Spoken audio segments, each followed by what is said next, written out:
ये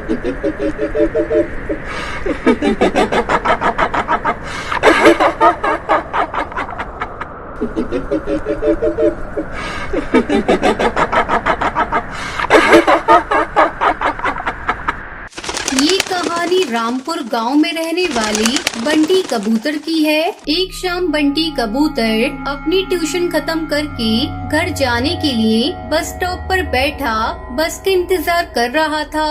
तभी उसने देखा कि एक जख्मी गरीब चिड़िया वहीं बैठी रो रही थी।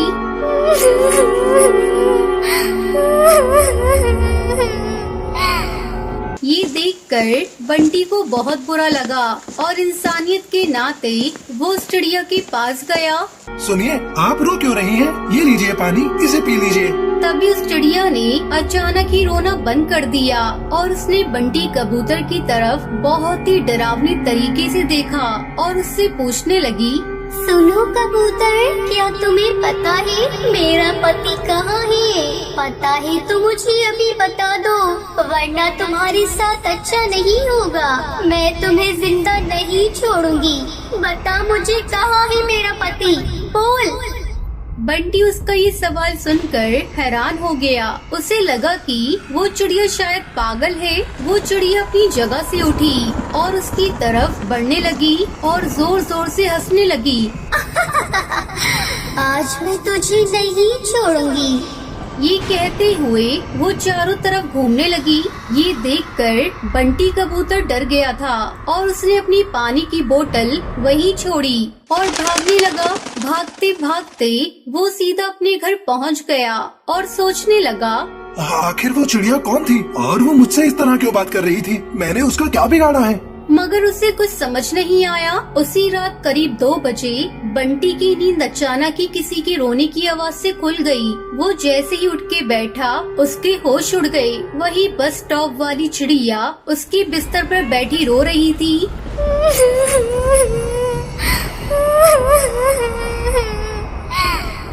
और उसके हाथ में वही पानी की बोतल थी जो बंटी बस स्टॉप पर छोड़ आया था। मगर उस बोतल में पानी नहीं बल्कि खून था।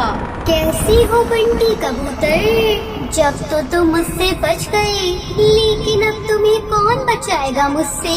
तुमने मेरे पति को मारा है, मैं तुम्हें नहीं छोड़ूंगी। बंटी डर के मारे जोर जोर से चिल्लाने लगा, छोड़ दो मुझे, मैंने तुम्हारा क्या बिगाड़ा है? मैंने तुम्हारे पति को कब मारा है? भूल गया वो रात? उस दिन तू अपने दोस्तों के साथ शराब के नशे में गाड़ी चला रहा था, तभी तुमने मेरे पति टुन्नू चिड़ा को अपनी गाड़ी से कुचल दिया और वहाँ से फरार हो गए। अगर तुम उसे सही वक्त पर हॉस्पिटल ले गई होते तो आज वो जिंदा होता।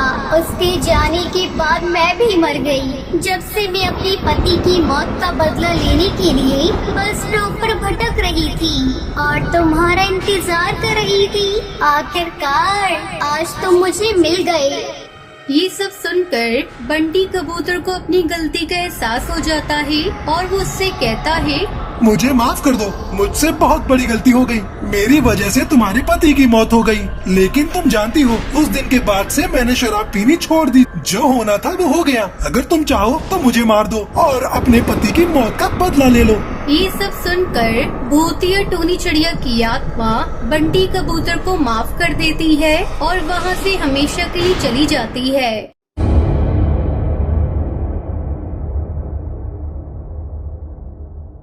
बहुत समय पहले की बात है। एक गांव में एक अनाथ आश्रम था जहां कुछ बच्चे रहते थे।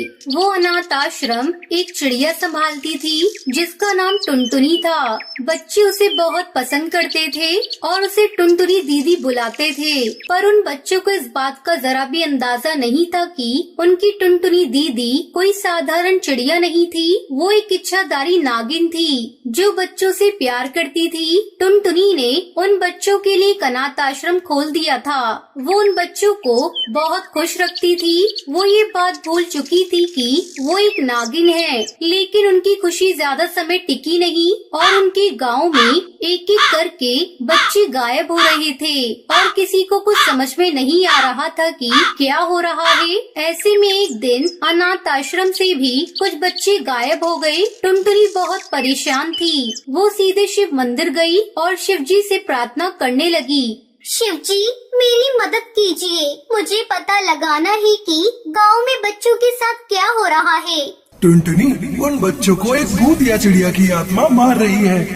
क्या आप ये क्या कह रहे हैं? ये कैसे हो सकता है? हाँ, वो एक भूत या चिड़िया की आत्मा है जिसने मुझसे तपस्या करके शक्तिशाली बनने का वरदान हासिल किया था। वो फलों में छुपकर बच्चों पर आक्रमण करके उन्हें अपना भोजन बना रही है। उसने मुझसे ये वरदान भी मांगा था कि कोई भी पक्षी या इंसान उसे नहीं मार सकता। इस कारण मैं उसे अब तक नहीं मार पाया, लेकिन तुम उसे मार सकती हो। तुम न पक्षी हो न ही इंसान, तुम एक नागिन हो। तुम ही हो जो उस भूत या चिड़िया की आत्मा को खत्म कर सकती हो। क्या? पर मैं ये कैसे करूँगी? इस काम में मैं तुम्हारी मदद करूंगा। तुम बस चिड़िया का रूप लेकर पहाड़ के पास वाले आम के पेड़ के पास जाओ। वक्त आने पर मैं वहाँ आ जाऊंगा।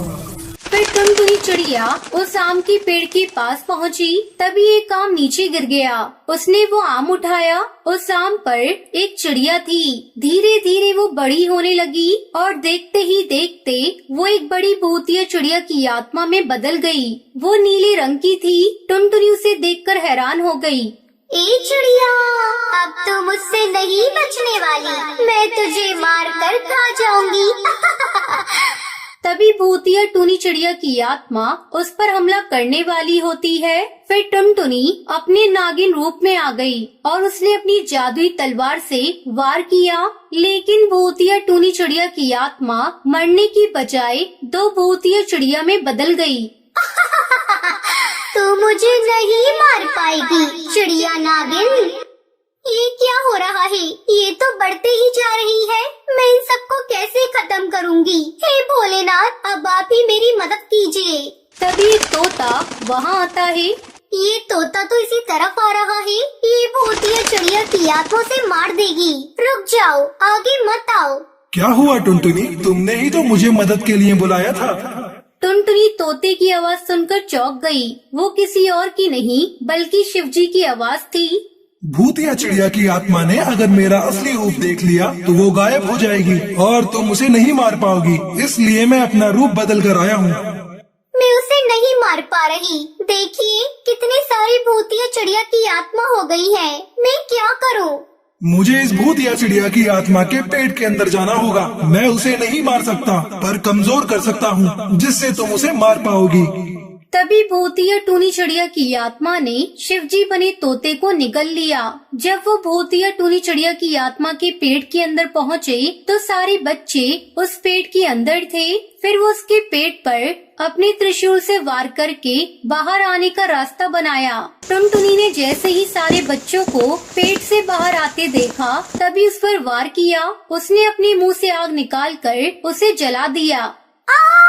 जल रहा है, कोई मुझे बचाओ।